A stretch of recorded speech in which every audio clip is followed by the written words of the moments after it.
Olá pessoal, tudo bem? Meu nome é Ingrid, eu sou trabalhadora do Grêmio Espírita Perseverança e Caridade e estamos aqui hoje para dar continuidade ao estudo do Evangelho segundo o Espiritismo. Estamos estudando o capítulo 10, Bem-aventurados os que são misericordiosos, e vamos dar continuidade ao estudo das instruções dos Espíritos. Mas antes de iniciar, eu gostaria de convidar todos a realizar uma oração, como de costume. Então, vamos fechar os olhos, respirar fundo, buscando nos acalmar, nos conectando ao Pai Celestial, agradecendo por mais esse domingo, mais uma oportunidade de refazimento, de aprimoramento, e rogando nesse momento a presença do Pai Celestial, a presença do Mestre Jesus, para que nosso estudo de hoje possa ser bastante profícuo. Assim seja. Dando início, então, ao nosso estudo de hoje, o capítulo 10, Bem-aventurados que são misericordiosos, eu sempre acho interessante a gente voltar, para o início do capítulo, para fazer a leitura dos trechos do Evangelho, propriamente, do Evangelho de Mateus, dessa vez, que serviram de molde para o capítulo que a gente está estudando. Então, perdoai para que Deus os perdoe. Bem-aventurados os que são misericordiosos, porque obterão misericórdia. Se perdoardes aos homens as faltas que cometeram contra vós, também vosso Pai Celestial vos perdoará os pecados.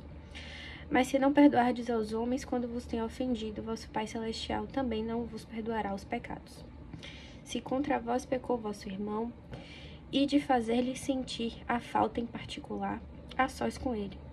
Se vos atender, terei ganhos o vosso irmão. Então, aproximando-se dele, disse-lhe Pedro: Senhor, quantas vezes perdoarei a meu irmão, quando houver pecado contra mim? Até 7 vezes, respondeu-lhe Jesus. Não vos digo que perdoeis até 7 vezes, mas não vos digo que perdoeis até 7 vezes, mas até 70 vezes 7 vezes. Então, hoje a gente vai fazer a leitura de 3 mensagens das instruções dos Espíritos, e o título desse excerto do capítulo é a indulgência. Espíritas, queremos falar-vos hoje da indulgência, sentimento doce e fraternal, que todo homem deve alimentar para com seus irmãos, mais do qual bem poucos fazem uso. A indulgência não vê os defeitos de outrem, ou se os vê, evita falar deles, divulgá-los. Ao contrário, oculta-os, a fim de que não tornem conhecidos senão dela unicamente, e se a malevolência os descobre, tem sempre pronta uma escusa para eles, escusa plausível, séria, não das que com aparência de atenuar a falta, mas evidenciam com pérfida intenção. A indulgência jamais se ocupa com os maus atos de outrem, a menos que seja para prestar um serviço. Mas mesmo neste caso, tenham cuidado de o atenuar tanto quanto possível. Não faz observações chocantes, não tem nos lábios censuras, apenas conselhos, e as mais das vezes velados. Quando criticais, que consequências se há de tirar das vossas palavras? Há de que não tereis feito o que reprovais, visto que estáis a censurar, que valeis mais do que o culpado. Ó homens, quando será que julgareis os vossos próprios corações, os vossos próprios pensamentos, os vossos próprios atos, sem vos ocupardes com o que fazem vossos irmãos? Quando só tereis olhares severos sobre vós mesmos? Sede, pois, severos para convosco, indulgentes para com os outros. Lembrai-vos daquele que julga em última instância, que vê os pensamentos íntimos de cada coração, e que, por conseguinte, desculpa muitas vezes as faltas que censurais, ou condena o que relevais, porque conhece o móvel de todos os atos. Lembrai-vos de que vós, que clamais em altas vozes, anátema, tereis quiçá cometido faltas mais graves, Anátema aqui significa uma espécie de excomunhão, de maldição, Então, se nós gritamos, excomunhão, maldição, o que nós poderíamos ter feito que não seja tão grave, ou às vezes até mais grave do que aquele que a gente está acusando. Então, essa mensagem termina assim: sede indulgentes, meus amigos, porquanto a indulgência atrai, acalma, ergue ao passo que o rigor desanima, afasta e irrita. José Espírito Protetor, Bordeaux, 1863. Então, nessa primeira mensagem, a gente vê que a indulgência, ela vem de um lugar não de julgamento, mas de um lugar de reconhecimento das falhas dos outros, assim como nós também temos falhas. E a gente lembra também, né, de uma frase que é muito atribuída a Chico Xavier, né, de que aos outros eu permito ser o que eles são e a mim o que eu devo ser. Então, antes de olhar as falhas dos outros, nós devemos primeiro fazer o exame íntimo e ver se, né, estamos de fato no lugar de julgar, né? E o outro texto, do item 17, sede indulgentes com as falhas alheias, quaisquer que elas sejam. Não julgueis com severidade, senão as vossas próprias ações, e o Senhor usará de indulgência para convosco, como de indulgência houverdes usado para com os outros. Sustentai os fortes, animai-os à perseverança, fortalecei os fracos, mostrando-lhes a bondade de Deus que leva em conta o menor arrependimento. Mostrai a todos o anjo da penitência, estendendo suas brancas asas sobre as faltas dos humanos e velando-as assim aos olhares daquele que não pode tolerar o que é impuro. Compreendei todos a misericórdia infinita de vosso Pai, e não esqueçais nunca de lhe dizer pelo pensamento, mas sobretudo pelos atos: perdoai as nossas ofensas como perdoamos aos que nos hão ofendido. Compreendei bem o valor dessas sublimes palavras, nas quais não somente a letra é admirável, mas principalmente o ensino que ela veste. Que é o que pedis ao Senhor, quando implorais para vós o seu perdão? Será unicamente o ouvido das vossas ofensas, ou seja, será unicamente o esquecimento das vossas ofensas? Esquecimento que vos deixaria no nada, porquanto se Deus se limitasse a esquecer as vossas faltas, ele não puniria, é exato, mas tampouco recompensaria. A recompensa não pode constituir prêmio do bem que não foi feito, nem ainda menos do mal que se haja praticado, embora esse mal fosse esquecido. Pedindo-lhe que perdoe os vossos desvios, o que lhe pedis é o favor de suas graças, para não reincidirdes neles. É a força de que necessitais para enveredar por outras sendas, as da submissão e do amor, nas quais podereis juntar ao arrependimento, a reparação. E a gente vê nesse trecho, né, que ele trata da indulgência, mas já trata sob outro aspecto, né? Se na primeira parte, na primeira mensagem,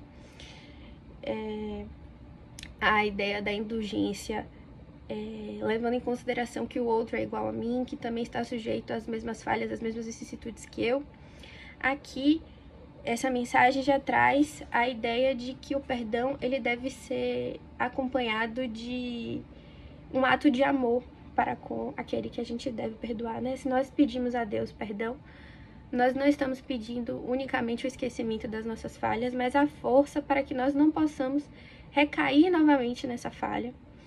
E quando nós exercitarmos o perdão em relação aos nossos irmãos, nós devemos vir também com esse ânimo, né, de perdoar o nosso irmão e de alguma forma tentar ajudá-lo a não cair no mesmo erro e de alguma forma olhar para esse irmão com o amor que Deus nos olha, né, com o qual Deus nos olha.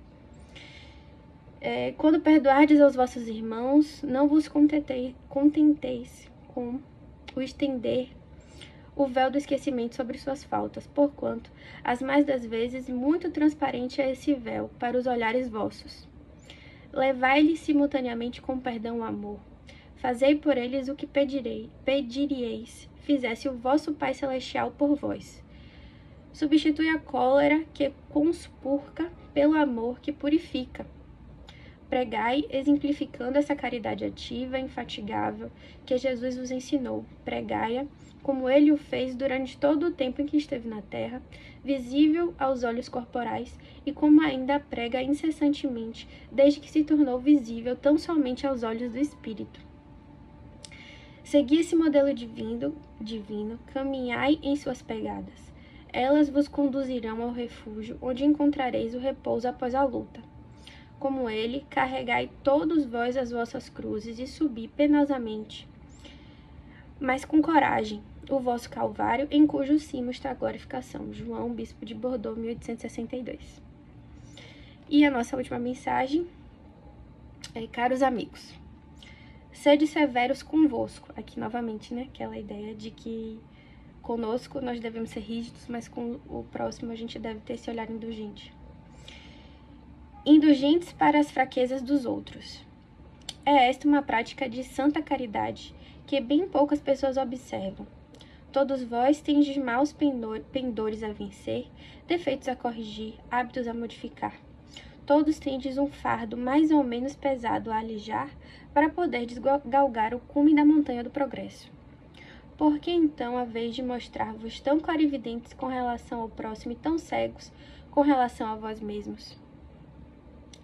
Quando deixareis de perceber nos olhos dos vossos irmãos o pequenino argueiro que os incomoda, sim, atentardes na trave que vossos olhos vos cega, fazendo-vos ir de queda em queda? Crede nos vossos irmãos os espíritos. Todo homem bastante orgulhoso para se julgar superior em virtude e mérito aos seus irmãos encarnados é insensato e culpado. Deus o castigará no dia de sua justiça. O verdadeiro caráter da caridade é a modéstia e a humildade, que consiste em ver cada um apenas superficialmente os defeitos de outrem, e esforça-se por fazer que prevaleça o que há nele de bom e virtuoso. Porquanto, embora o coração humano seja um abismo de corrupção, sempre há, em algumas de suas obras mais ocultas, o germe de bom sentimento, centelha vivaz da essência espiritual. Espiritismo, doutrina consoladora e bendita, felizes do que te conhecem e tiram proveito dos seus salutares ensinamentos dos Espíritos do Senhor. Para esses, iluminado está o caminho ao longo do qual podem ler estas palavras que lhes indicam o meio de chegarem ao termo da jornada: caridade prática, caridade do coração, caridade para com o próximo, como para si mesmo. Numa palavra, caridade para com todos e amor a Deus acima de todas as coisas, porque o amor a Deus resume todos os deveres e porque é impossível amar realmente a Deus sem praticar a caridade, da qual fez ele uma lei para todas as criaturas. Do Fetre, bispo de Nevers, Bordeaux.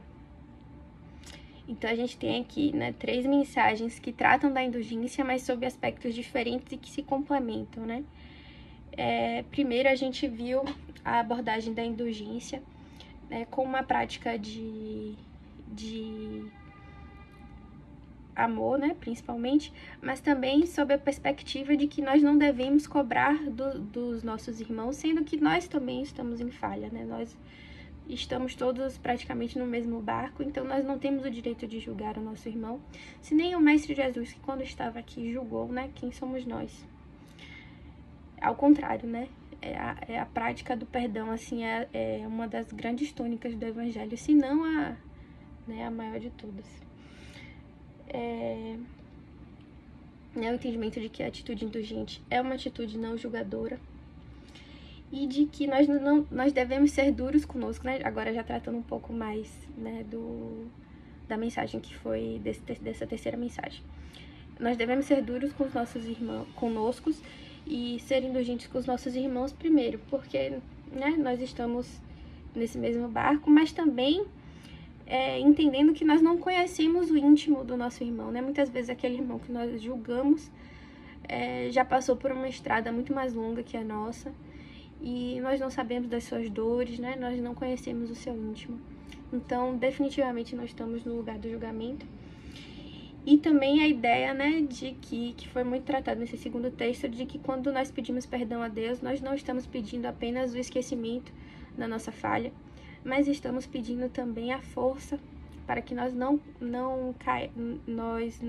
virmos a cair novamente nessa falha. E que nós devemos ter também essa atitude quando nós estamos diante de alguma ofensa de algum irmão. Isso eu acho que é algo, talvez, o mais difícil quando a gente pensa, né, nessa questão do perdão, né? Essa atitude amorosa com a pessoa que falha em relação a gente, né? Porque o esquecimento, talvez, ele até possa vir, mas essa atitude ativa, né, do perdão, que eu acho que talvez seja mais difícil para nós. Mas é isso, né? Espero que a leitura de hoje tenha sido bastante proveitosa.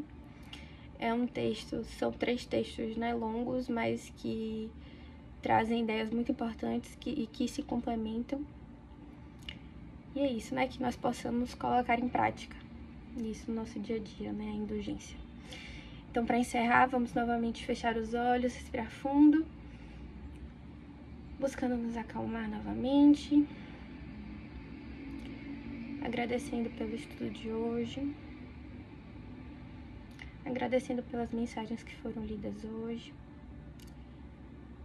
e rogando ao Pai Celestial o seu perdão, né, sua misericórdia, mas lembrando que nós não estamos rogando a Ele apenas o esquecimento, mas também a sua graça, o fortalecimento da nossa fé, para que nós possamos não cair no erro novamente e que nós possamos seguir todo dia buscando colocar em prática os ensinamentos do Mestre Jesus e buscando ser mais indulgentes com os nossos irmãos.